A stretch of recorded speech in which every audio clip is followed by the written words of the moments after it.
Pada tahun 2019 ini, kemarin di bulan Januari, saya itu tiba-tiba merasa keanehan.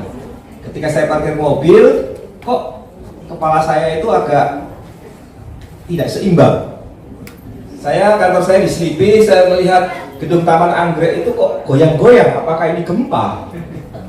Lalu sampai di poliklinik, dokter mengatakan, Pak Yus, toleh-toleh, ya gelengkan kepala supaya muntah. Saya nggak bisa dok, pusing ini. Ya sudah, bapak ini kena vertigo dan di poliklinik tidak ada alat untuk mengobservasi bapak. Saya telepon manajer saya, cepetan, saya ingin segera dibawa ke rumah sakit. Sampai di sana saya diberi satu obat, saya baru tahu namanya sekarang itu namanya putih begitu. Saya minum, sekitar 30 menit kemudian saya terbangun agak lumayan. Setelah makan, badan saya berkeringat, saya merasa sudah sembuh. Lalu saya minta izin ke dokter, boleh Anda pulang, dibawain 2 obat sama. Kemudian saya pulang dan saya menguatkan diri untuk pulang, bisa saya nyetir pulang sendiri. 6 hari kemudian saya sembuh. Tapi ini bukan akhir dari segalanya. Maret pusing lagi. Yang tadinya itu bergerak begini vertigonya, Maret itu kalau kepala diletakkan di bantal, itu muter begini. Muter seperti dufan begitu. Aduh kok begini gitu. Saya jadi bingung. Saya mencari di Google bagaimana mengatasi vertigo. Lalu ada senam BPPV. Senam itu dagu ditempelkan di sini, lalu ke belakang, mendongak begini, ke bawah. Wah, kalau vertigo itu pusing.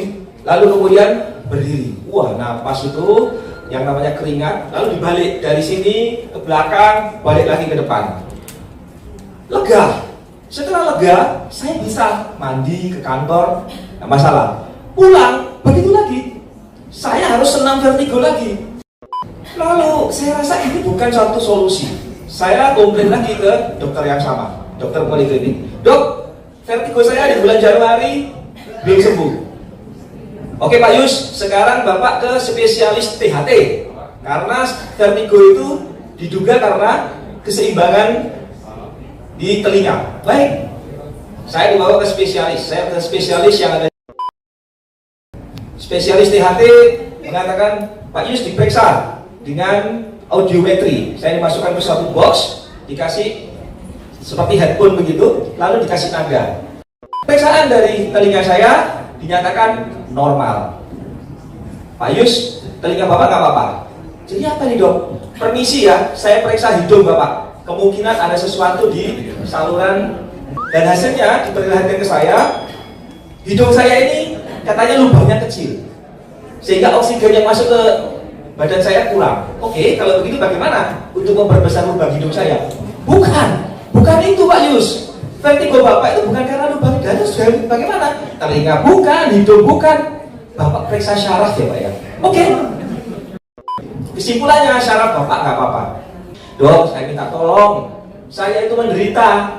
Kalau semua nggak apa-apa, syaraf nggak apa-apa, THT nggak apa-apa. Lalu saya ini kenapa harus senam BPPV?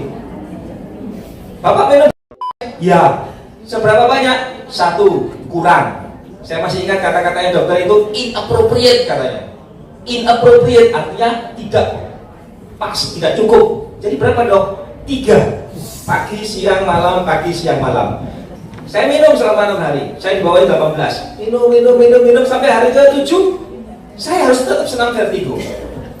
Lalu saya diberitahu oleh istri saya dan teman saya, itu Alpaspin. Ini sekarang saya pakai. Alpaspin itu taruh di mana saya tanya? Pokoknya pakai aja, katanya orang bisa sembuh. Waduh, ini gimana nih? Saya coba begini. Saya merasakan pemakaian Alpaspin ketika saya taruh di telinga. Ketika saya taruh di telinga begini, seperti keong telinga saya itu ada sesuatu yang bahasa Jawanya itu nyelekit gitu ya, kayak digigit semut gitu. Lama-lama agak panjang, seperti dikasih yodium gitu. Aduh, tapi saya tahan. Kemudian saya ambil tiduran. 6 jam saya tertidur, karena itu malam hari saya pakainya. Besok pagi saya bangun tanpa senang vertigo. Saya rasa kenapa saya bisa bangun begini. Nah, sejak saat itu saya mulai mempelajari apa ini sebenarnya Alpha-Speed. Banyak yang saya pelajari dan ternyata banyak manfaatnya. Saya kemudian menganalisa kenapa telinga saya ini bisa seperti ini. Di tahun 2002, saya manajer operasi waktu itu. Saya harus ngetes satu persatu BTS-BTS yang dinyalakan di Jakarta ini. Nah, ketika ngetes, saya itu pakai tangan kiri begini, tangan kanannya nyetir. Jadi yang rusak itu telinga kiri saya. Bayangkan, 2002-2004 baru kejadian vertigonya itu 2019, Pak. Jadi yang diceritakan Pak Sofyan tadi benar. Dampaknya itu tidak langsung instan. Kali ini saya kena radiasi lalu saya sakit, tidak. Bertahun-tahun kemudian ada sel-sel telinga saya, keseimbangan saya terganggu dan sembuh oleh Alpha-Speed. Terima kasih.